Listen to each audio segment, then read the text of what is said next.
Area rugs are a great addition to any home, but just like your carpets, they require a professional cleaning every once in a while to extend their life and revive their appearance. But when it comes to rug cleaning, you have two options to choose from: on-site and off-site cleaning. As the name suggests, on-site rug cleaning is performed at your house. This process is quicker and costs less.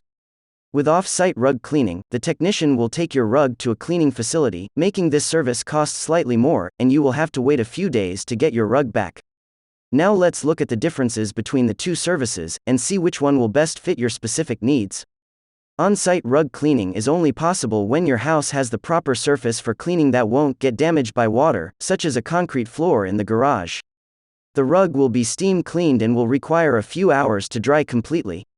On-site cleaning is great when you need your rug cleaned quickly, but it's not recommended for heavily stained rugs or certain rug fibers. Off-site rug cleaning is safe for all rug types and involves a more elaborate cleaning process that is done by hand.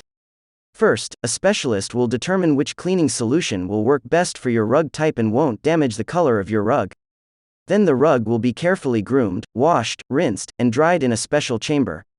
After a final vacuuming, the rug will be brushed, carefully rolled, and delivered back to your house. Off-site cleaning is the perfect choice when you have a delicate rug or an area rug that requires a deeper cleaning. Regardless of the cleaning method you choose, you can trust USA Clean Master to make your rug look like new again.